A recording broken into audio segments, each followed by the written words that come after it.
Today we're going to be looking at the XL special issue NX01, or NX01, let's try that again.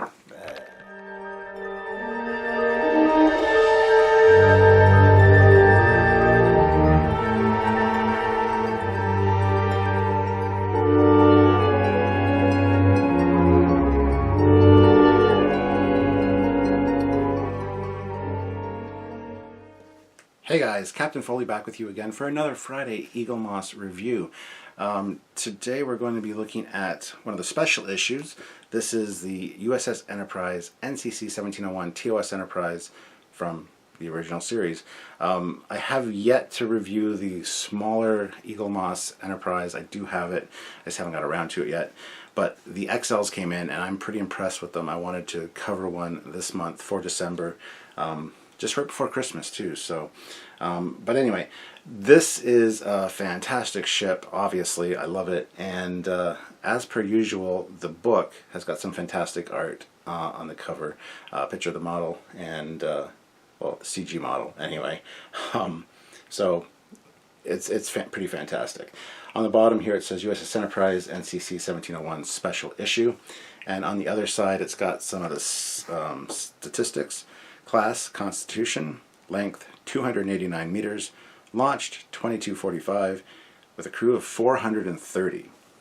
So let's open it up, and as per usual, standard Eaglemoss style, it's got how to put it on the stand over here. Over here's got a great shot of the ship from the side. Love the profile of this thing, and then the statistics. First appears in The Cage, which was on broadcast. Revised for Where No Man Has Gone Before. Last seen in Turnabout Intruder. Designed by Walter Matt Jeffries, and the captains were Pike and Kirk. They failed to mention April, but that's okay. On the bottom here you got some scenes from The Cage, Miri, and Where No Man Has Gone Before. So, yeah. Starts out with The Voyage Begins. Again, there's a shot from Miri orbiting Earth. It's mirrored here, but that's okay. Another scene from The Cage with a smiling Spock. So, yeah, it talks about the incredible journey that Gene Roddenberry started in 1964, which is fantastic. And this goes in depth on The Cage, talking about all the characters.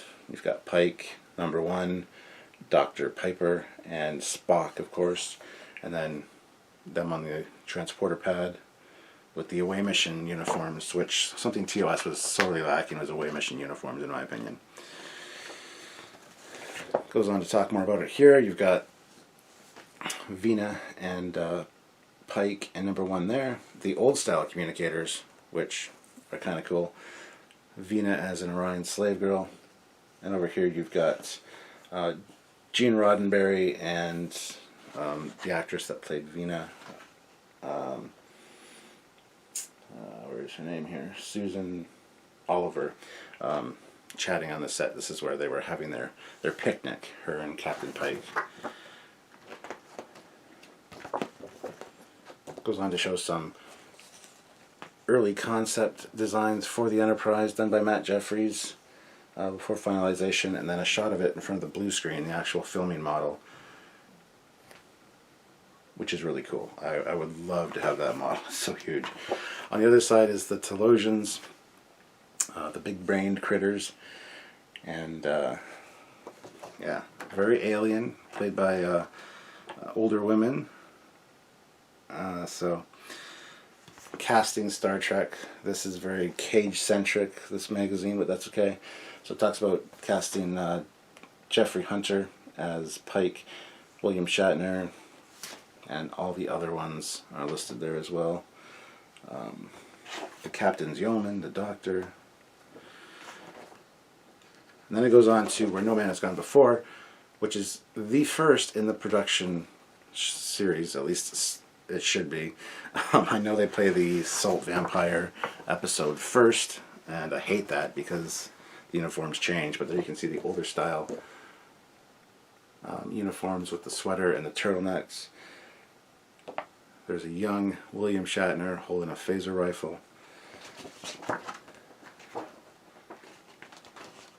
And again, I love how they're focusing on Where No Man Has Gone Before, because it's officially the first episode with Kirk and the older style uniforms. Still the goosenecks on the consoles and the command chair. So I kind of like that era, that look, but we're not talking about that today. It just goes on to talk about some of the other people as well, Gary Mitchell and some of the other actors. There again, you get to see the gooseneck on the console. Kelso. So that's it for the magazine. On the back is a shot of the ship from the top. Beautiful ship. It's just beautiful. But let's move on to the model, because that's why you guys are here. Nobody wants to see the magazine. At least that's what I'm told. No, actually, I appreciate your comments on the other videos saying that you enjoy looking at the magazine. So here's the box. As per usual with the standard, or with the special editions from Eaglemoss, it is beautiful. It's got a picture of the model on the top there. And then on the side, it's got some legal jargon. The original Star Trek logo, then all the other ones from the other series as well. And again, this is a great display piece if you just want to put it on top of an upper shelf or something for storage. You can store it in there, or you can store it separately from the model and still have that you can look at. So we'll take a look in the box. What's in the box?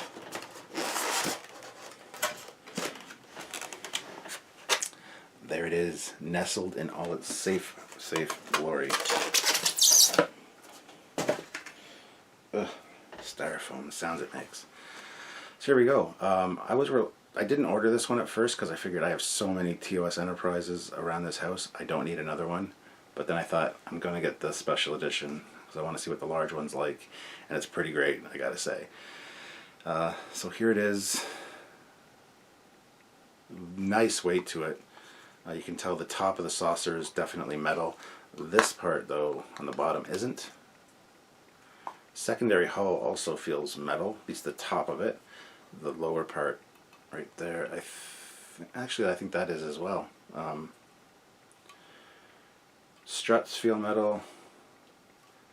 The nacelles do feel plasticky, so it is top heavy quite a bit.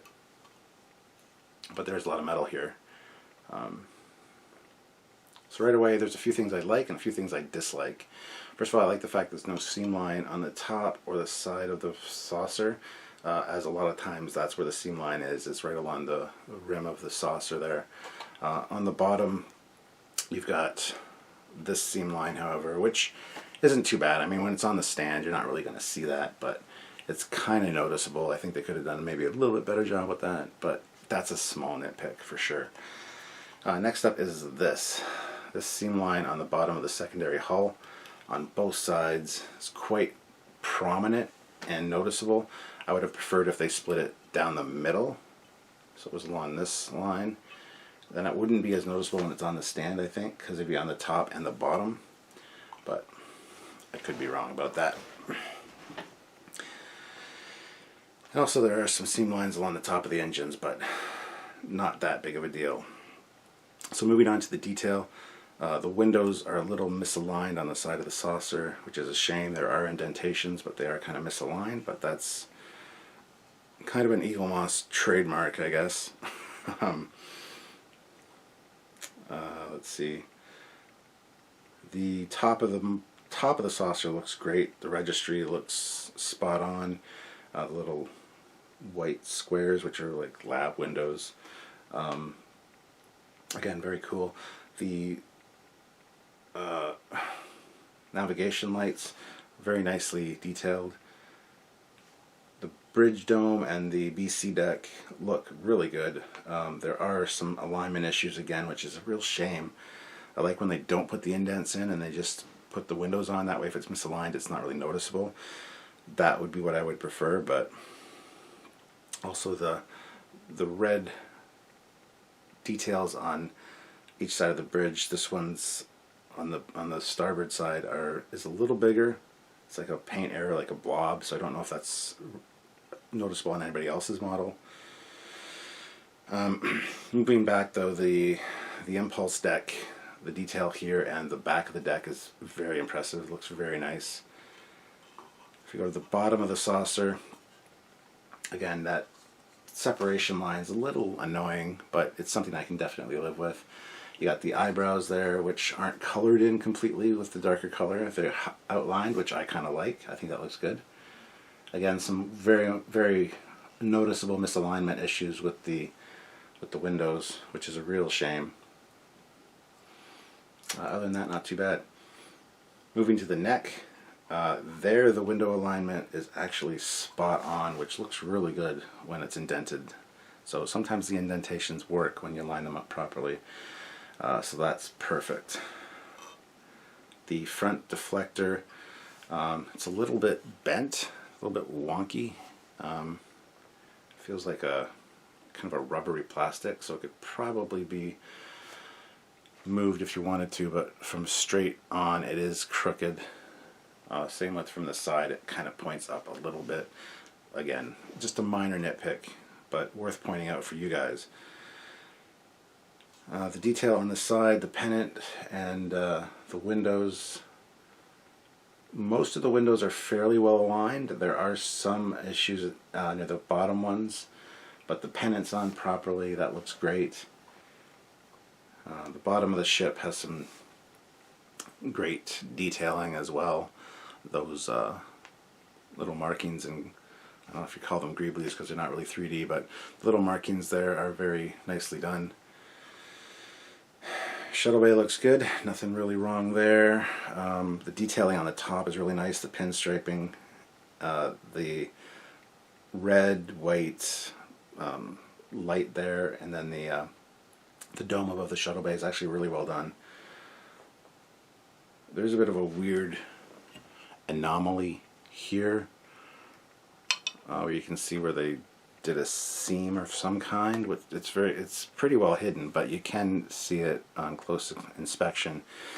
Again, not a huge deal for sure. Struts look good. The markings on the inside are really nice. The markings on the outside, again, misaligned on both sides. They're a little too high.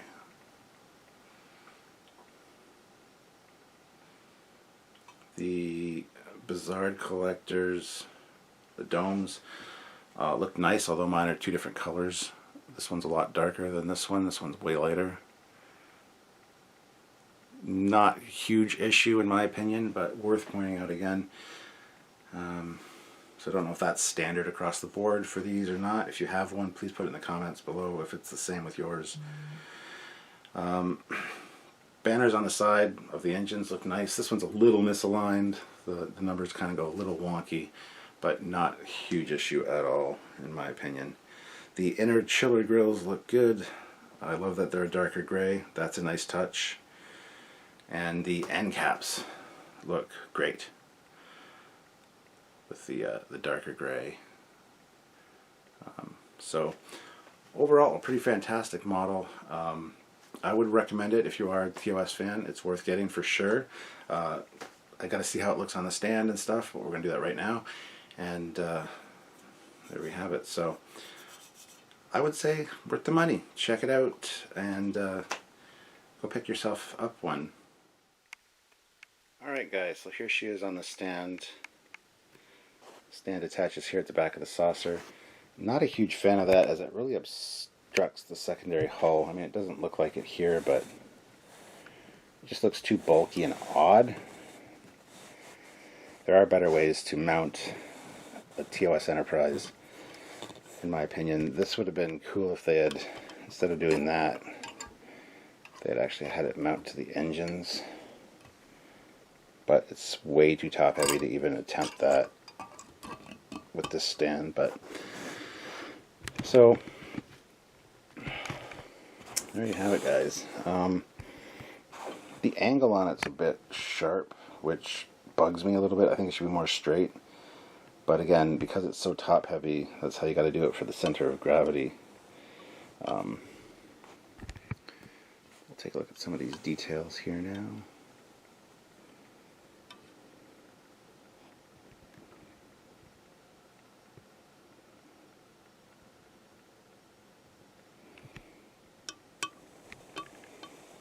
Again, when the windows line up properly with the indents, it really works. But when it doesn't line up, which is 90% of the time with these, it really doesn't work. So there you can see the upward angle of that deflector. It's kind of a shame, but minor thing again. So there it is, guys. Oh, I didn't check my nacelle alignments. Nacelle alignments are really good. They are nice and straight in every regard, so that is cool. So bravo to them. Again, put it on a low shelf. Looks good from every angle. This is just a beautiful ship. Any angle that you see this ship on, it's pretty much perfect, in my opinion. Some people might disagree, but on an eye level shelf, with the angle, it's actually got some nice poses that it can do on an eye level shelf. So sometimes that upward angle on the stand is acceptable, but there, as you can see, this is kind of like sloped down. So I think straight on is much more effective than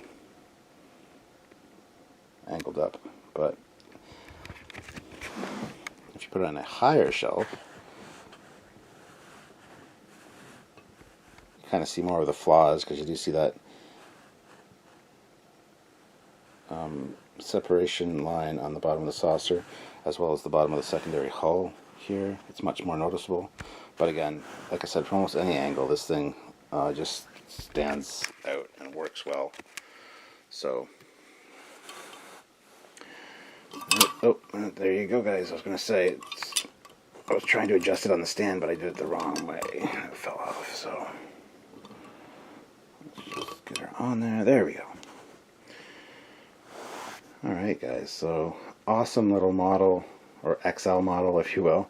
If you guys are interested in taking a look at this and anything else Eaglemoss offers, click the link in the description below. And probably doesn't apply to this one because it's an XL, it's a special edition, but the Trekyards code used at discount will help you save some money and help out the channel as well. So if you want to do that, go right ahead. So just use the discount code Trekyards when you check out. Anyway, guys, that is it for this video, and looking forward to doing more of the XL ships. I got quite a few of them now, so more of those to come. Hopefully you guys enjoyed it. If you did, click the like button. Don't forget to subscribe to this channel as well as the Captain Foley personal channel, and check out other videos by us here at Trekyards. Always lots going on and lots to come. Till next time, guys. Bye-bye. Over on the other side, it's got some statistics. Class Constitution, length 289 meters. Launched 22:45 with a crew of 105.